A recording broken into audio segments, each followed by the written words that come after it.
Welcome everybody and to this webinar on how amazing the liver organ is. And I'm going to talk for, well, probably about 40 minutes or 45 minutes with some question and answers perhaps, if anyone has any, around the liver and its anatomy, its function in the body, but mostly about the holistic insights around it in terms of awareness and touch and people's presence of the liver. And of course, it is easily the most amazing organ. I mean, nothing really comes anywhere close to it. It's doing so many things. It's this hive of activities, this enormous factory of intense process, and it's like 10 organs in one. So hopefully I can bring out some of that.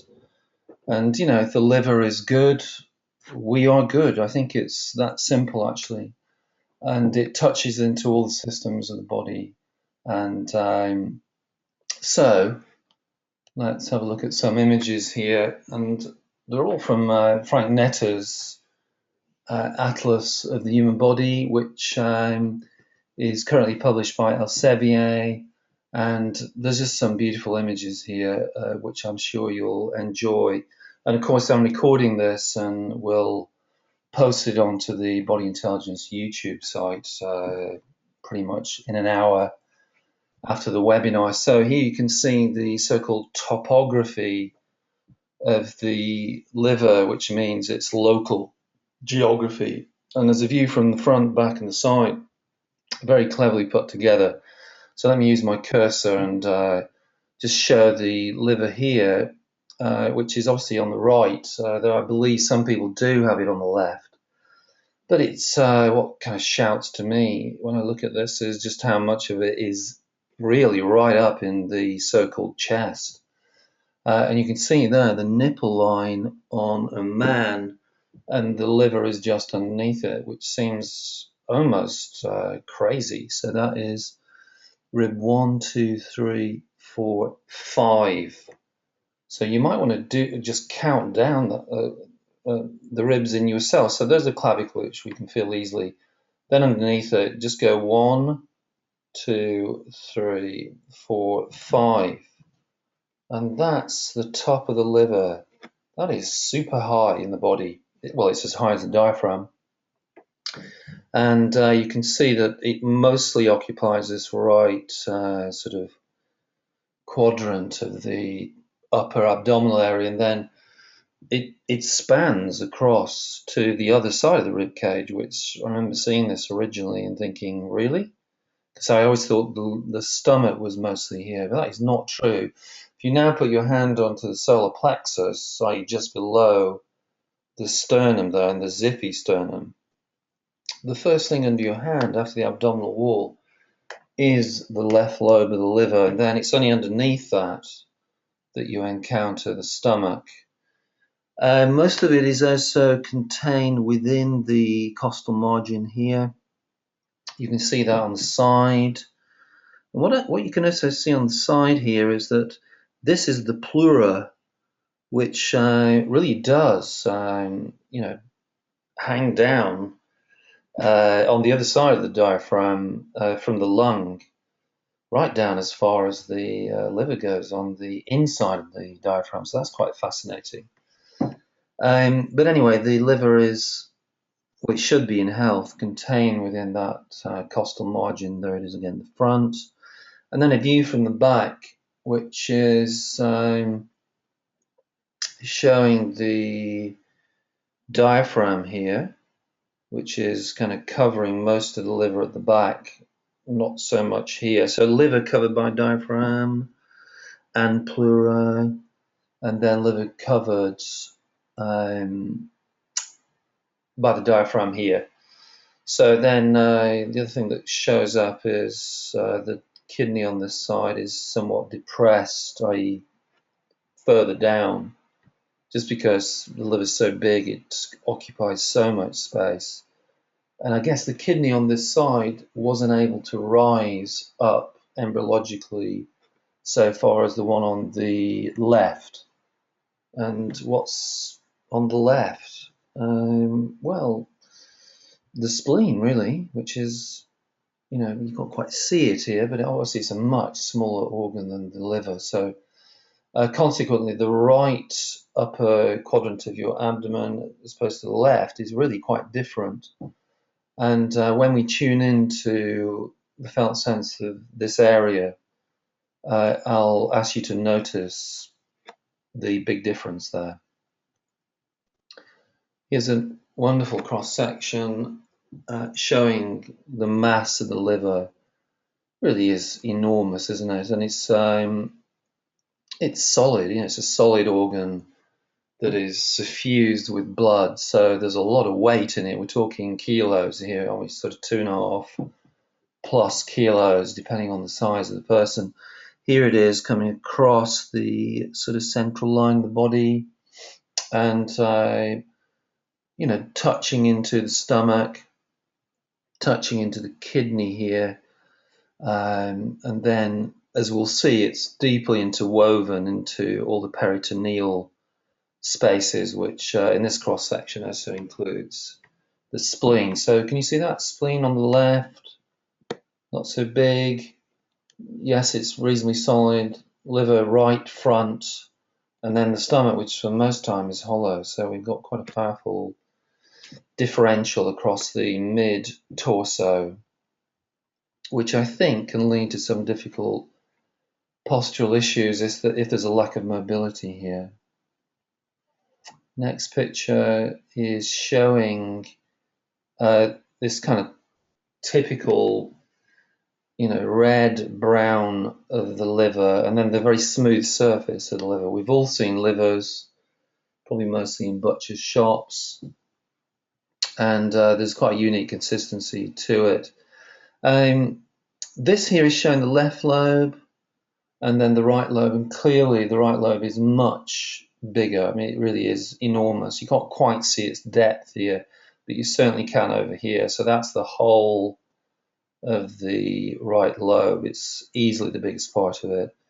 And here's the left. And then there's this remarkable series of ligaments, which we're starting to see here. There's this falciform ligament, which has at the bottom of it the so-called round ligament that takes it into attachment to the umbilicus. So the liver and the umbilicus have a powerful relationship. Certainly they did way back in the fetus, but it still has it in terms of anchoring. And then at the top here, we're starting to see some of the complexity of the coronary ligament. Is best seen here, actually. So this is where the peritoneum comes and wraps the liver and then folds back on itself here and here and here. So this portion of the liver is the so-called the bare portion, i.e. it touches directly into the diaphragm. This doubles back. But the edge of that is called a ligament. It's a peritoneal ligament, so it's not like a ligament in the sense of a joint. It's different. It's a sort of double layered membranous ligament, but still it acts as a ligament. Then on the left here and then on the right, there's a meeting of these ligaments to generate the so-called triangular ligaments. So great picture. And then good picture two, showing how smooth it is at the front, because what's meeting at the front is the abdominal wall, and then at the back is kind of different. There's a whole series of impressions which reveal just how much contact there is with lots of other organs. So we'll come to that in a second. Then obviously the other big feature is here, this remarkable little bag which contains bile, so the gallbladder that collects and then drains into here, the bile duct, into the duodenum or duodenum. and very much is part of the digestive process. Here's another image. I can't quite remember where this is coming from. It's not Netta, but I really like it. It's quite low down because it's showing the pancreas here, and there's the aorta and the vena cava.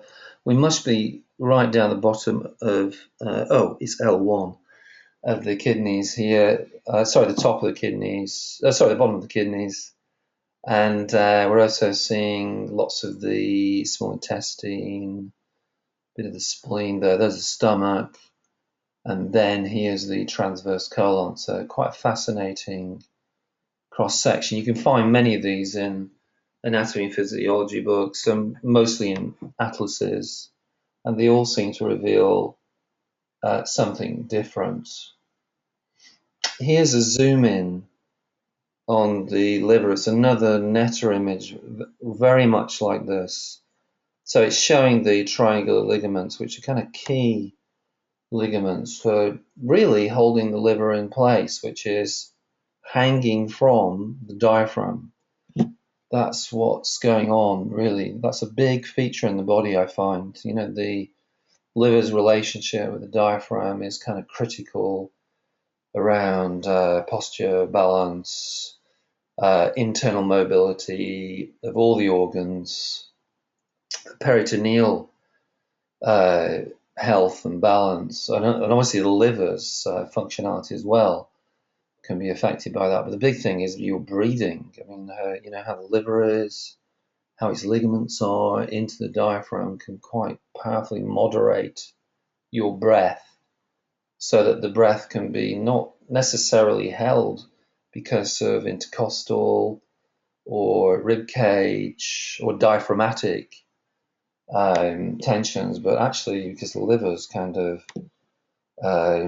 torsioning that whole area and therefore reducing the fullness of the breath. The other thing that shouts to me is this interesting ligament of vena cava, and for me this is the liver binding the vena cava to it and almost anchoring into it, and probably at the same time giving the vena cava a bit of a positionality, a bit of a fulcrum anatomically within the abdominal cavity. And it makes sense, doesn't it, that the vena cava and the liver need to be in close proximity because the liver is the portal for blood coming from the gut into the vena cava. So there's a constant flow between the two.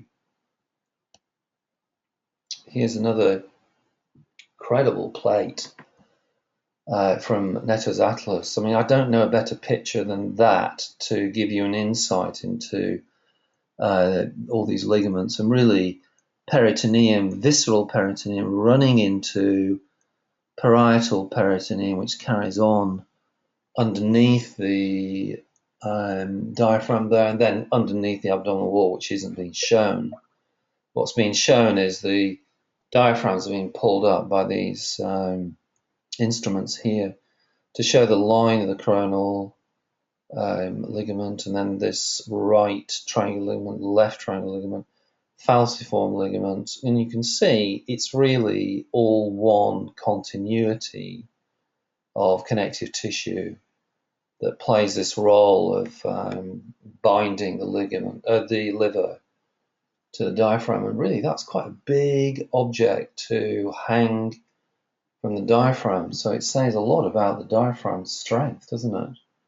This, you know, very heavy organ. And then the back is showing the various impressions. So we've got, there it says it, I don't know if you can make that out, renal impression. So the kidney really is hugged into the back of the liver there. Here's the colic impression, so the flexure of the ascending colon into the transverse colon, so that's definitely touching into there. What else we got here? Well, obviously the gastric impression, which is the stomach. And then, do we have anything else that I might have missed? I think that's probably it. Good. And then down here, the image is showing that the liver here, if you turned it to 180 degrees, would fit into there. So this is showing the back wall of the abdomen, and really mostly the diaphragm, which makes this crazy slope. This is the dome of the diaphragm, isn't it? Which is horizontal at this level, i.e. the bottom of your sternum, then starts to slide off into this huge dome that eventually hooks into the bottom of the rib cage and the lumbar arch, and then kind of blends into the back wall of the abdomen. So the transversus abdominis, that's what's kind of here, I think. But you're seeing the most of the attachment of the peritoneal ligamentous liver connections here. So all this is the bare part that the diaphragm meets the bare part of the liver. That's where it is. So you see, mostly the diaphragm is, the liver is connected back into the diaphragm and connected up through the falciform and the triangulars. So I think that gives quite an insight. That is a lot of ligamentous area, and I guess it needs it. And you can see the vena cava is passing through round the back.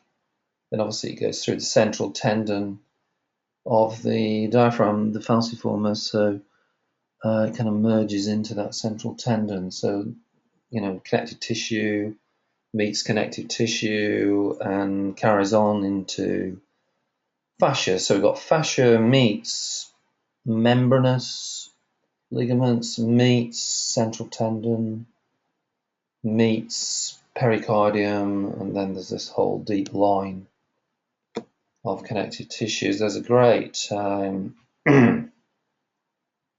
X-ray showing the ligament, the liver here, and then the heart. It's probably a lung actually in the background, and that's the aorta, isn't it? What an enormous structure that is.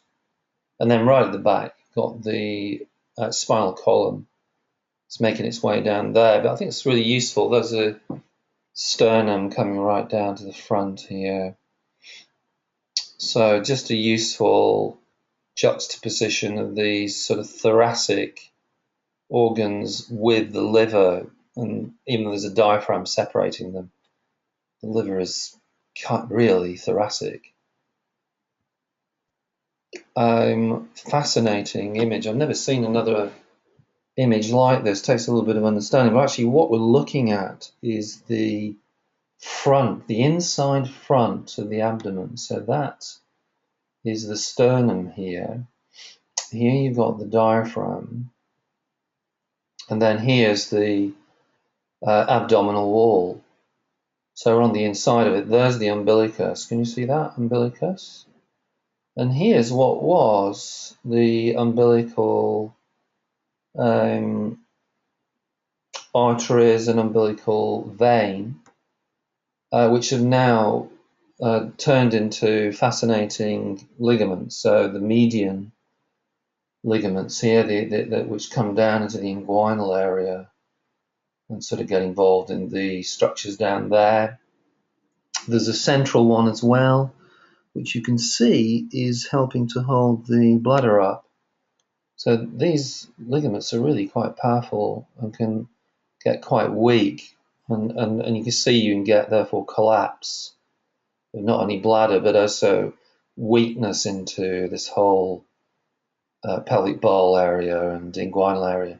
And then the other side, the rising side of it, is the round ligament that blends into the bottom of the falciform ligament. And for those of you who are craniosacral looking at this, does this remind you of anything?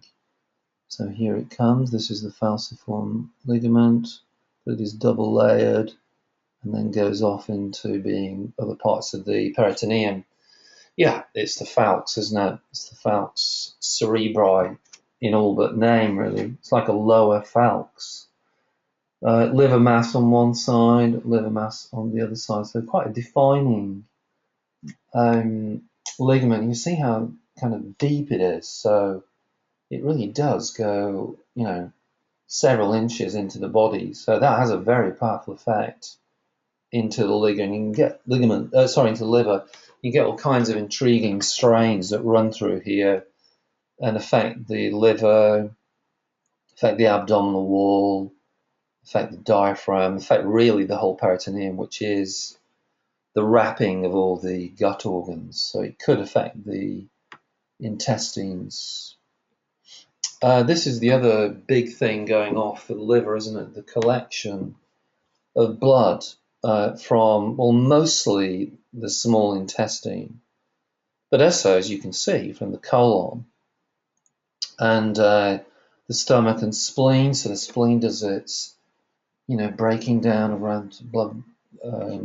red blood cells, and kind of hands that over to the liver, doesn't it? And the liver does another processing of it.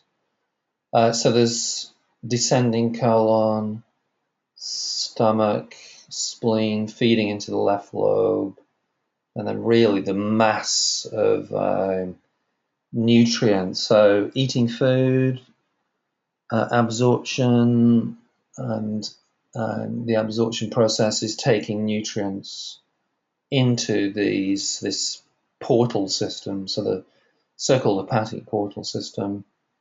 And before this blood goes into the general system, the liver, has its moment with it, so it all gets processed, and obviously anything that's toxic needs to be sorted out, and so the liver's working hard, and then it's taking the blood and giving it to the rest of the body for processing. So what this diagram says, just standing back from the detail of it, it says the liver is totally connected with the gut process. So digestion and liver are totally hand in glove. And the two kind of rise and fall together, I think, the health of the two.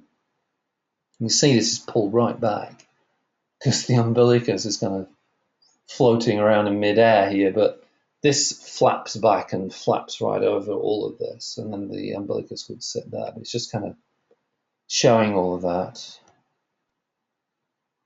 Another good picture. The liver again is pulled back. This time the stomach is cut, the transverse colon is cut.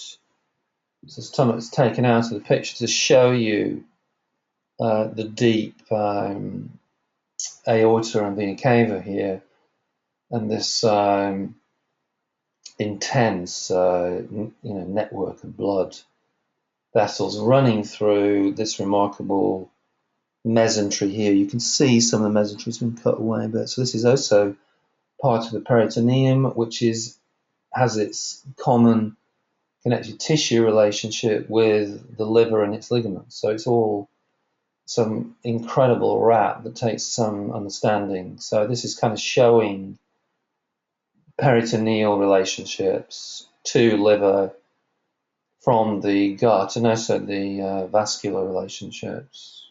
Great picture.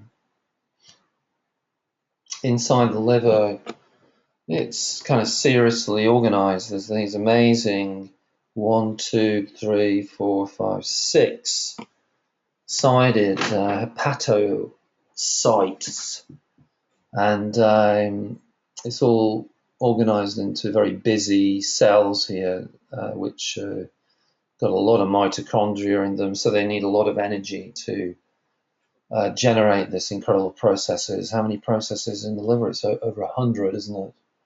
That's going on. You see blood's coming in to these areas, and it kind of slows down to allow this processing to take place. And obviously there's a bit of a sieving out, isn't there? Here we have some of the Billary System.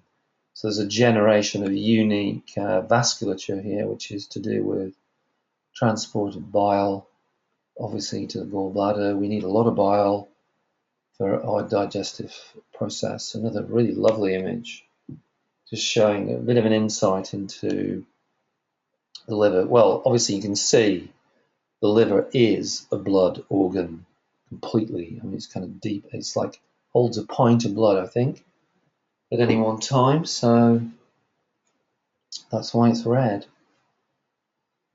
And another super zoomed in view showing mostly the biliary system here. Great shot. That is showing the baby, a newborn baby, and just how massive the liver is. So, you know, if you've ever been around a newborn baby, they've got those incredibly big, stout torsos, and most of that is liver. It's, you know, the gut is, well, still, you know, kind of not really doing anything until, you know, milk starts to move into it. So really the abdomen down here is something nothing.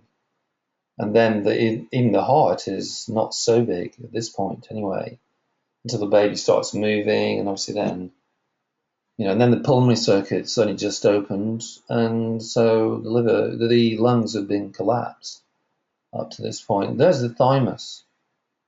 Massive, isn't it? So here's the major part of the immune system developing the baby's defense system, and here's the other big part of the immune system, which at this point is producing red blood cells and white blood cells. So the marrows of the bones are not really mature at this stage. That takes some doing. So the liver's really doing so much. I mean, it's kind of doing everything, really. And so just to show that, the liver is king at this point. Great, so I'm wondering if anyone has any questions before I start going into just some of the conclusions here. And then I'm going to do a awareness exercise. So maybe you can just put your hand up. Yes, I'm just going to let me see if I can unmute. Oh, hang on. Hey, Bitter, I'm just wondering if you have a question. I've got you unmuted. If you you put your hand up. Can you hear me? You can speak the question if you wish.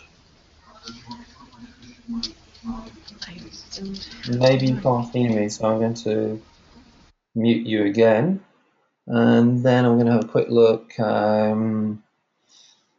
see if there's any question. You don't have a mic, okay? Oh well, that's a pity.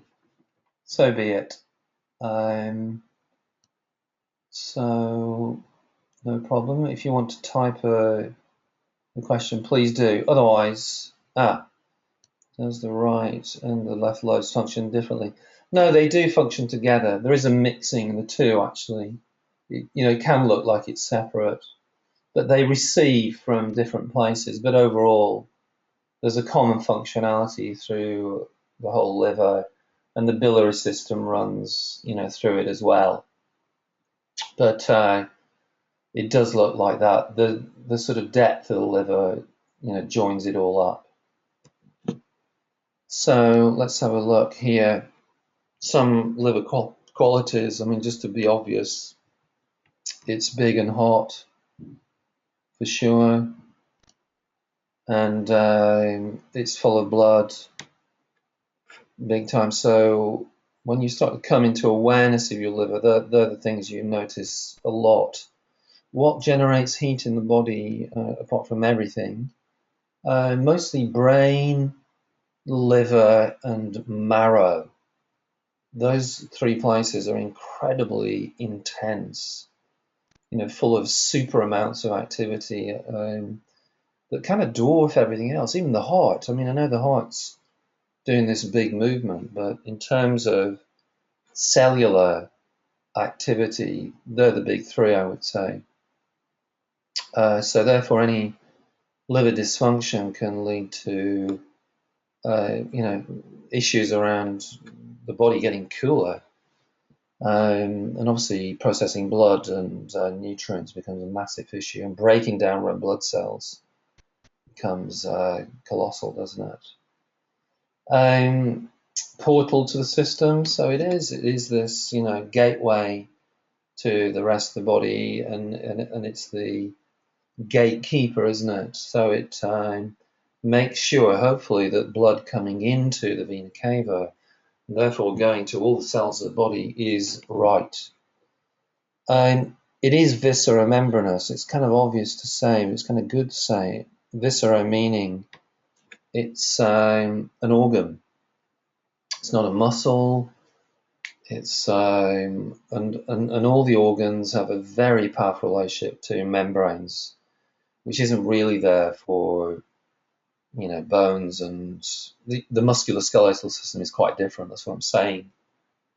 So it's in the land of the viscera membranous system. So it's all about sliding surfaces, and obviously when there's adhesions, that is not great at all. That really starts to affect functionality too. So keep moving, keep the body moving, so that growth, being agile, being lithe, has its effect into sliding surfaces, and that has its effect into physiology.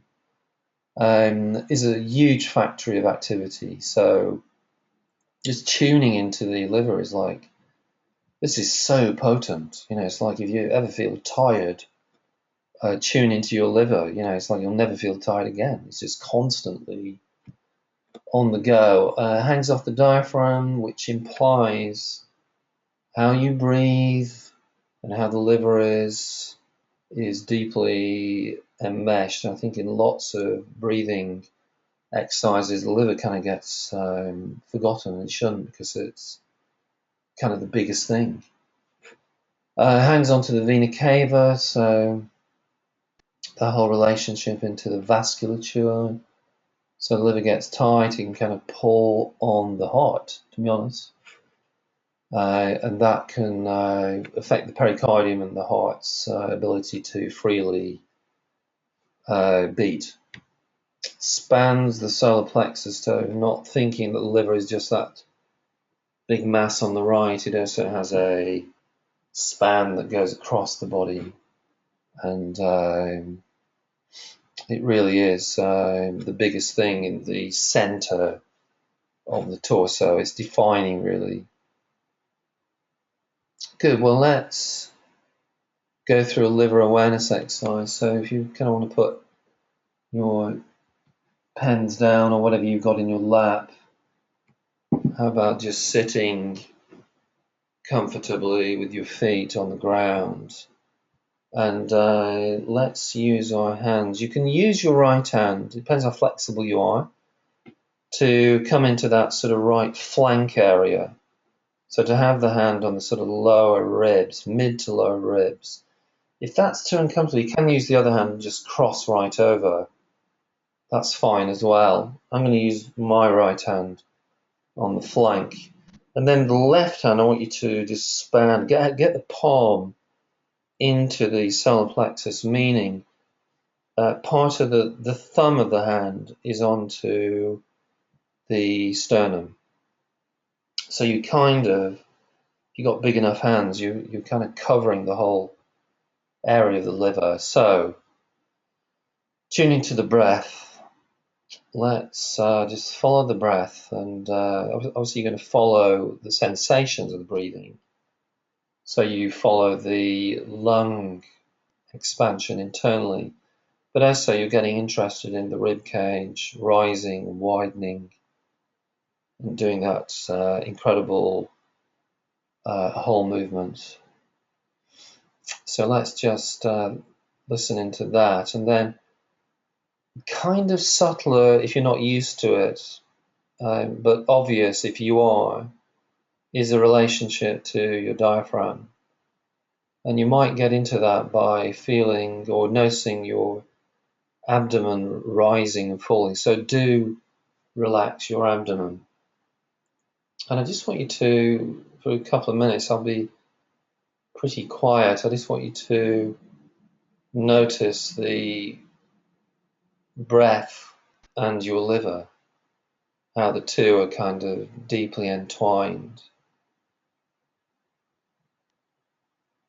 And you really can start to notice how the liver is literally hanging from the diaphragm, kind of hanging from your breathing apparatus. It's kind of enclosed in the rib cage, which is also obviously part of the breathing. And I want you to ask your liver to relax. Seems a bit odd. You think of relaxation to do with muscles, but the organ can relax. It can definitely very readily relax its ligaments. I want you to let it go heavy into that right, mid and lower quadrant of the abdominal space. And let go of any tension in the right side of the diaphragm. And what you might notice is there's an interesting relationship that starts to develop on the right side of the body, because the liver has really quite a profound effect on that side. Namely into the shoulder area and into the sort of hip, joint, inguinal area. And the limbs on that side seem to be quite affected by it. And as you carry on letting go, you might notice all kinds of interesting compensations through the body generally. I mean, certainly in the spine, but through the limbs, to make up for the fact that we do have this very large, heavy object on the right, but also any patterns that are of strain or tension that might have developed around that area. And you can just keep letting go of layers of tension here. And I want you to start opening up to the interior of the liver. And you can do that by imagining that you're breathing through the diaphragm into the organ itself. I mean, obviously air's not passing through there, but it's a nice vehicle for your awareness. And mostly into the right lobe, because it is so enormous, and hopefully that starts to give you a deeper sense of the liver's depth and mass. And the liver can get pretty patterned internally. It can get tense in certain areas. And again, I just want you to let go consciously of any tension within the liver. So any of these areas within the liver, you can also just encourage a softening and the organs around the liver start to develop a little bit of space when that begins. And now you're into the depth of the liver. I do really want you to open up to the sense of blood. It's the next biggest expression in the liver, and I want you to open up to the intestines, because that's like a rivers of blood coming into and finding this hepatic portal vein, and you can feel that. You can feel the torrent of blood that's moving into the liver. Amazing feeling. And moving out of the liver into the vena cava, into the heart. So you've got liver, blood, gut, heart, all there in the most amazing felt sense experience. And you can really sink and sink into that, and there's depths and depths of sensations and awareness that starts to come through, and a very deep reorganization that can occur. So really, just let your hands go if they're still touching, and just sit with your liver in relationship to the whole body, because the blood connections will take you into the whole body. And you can sit there with the liver as the center of this remarkable network of relationships. And there's a very unique feeling, almost a unique consciousness to it. So I'll just be quiet for a few minutes.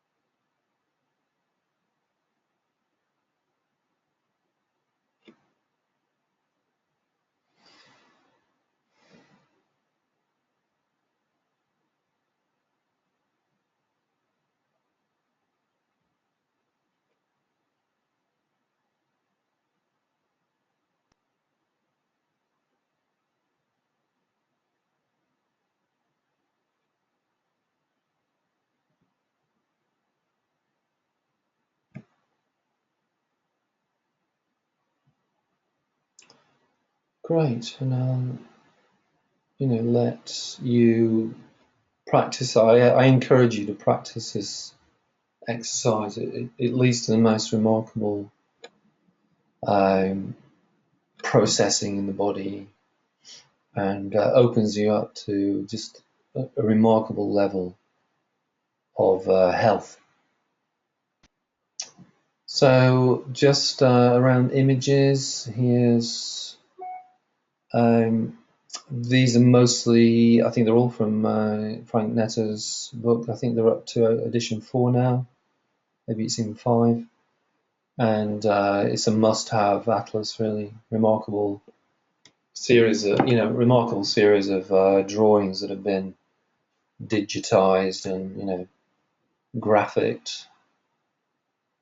Okay, well look, thank you for joining me. I'll be back in the new year, and I've got a couple of webinars planned in January around anatomy, so some planned around Qigong as well. So I will keep you informed, and yeah, take care. Have a good Christmas.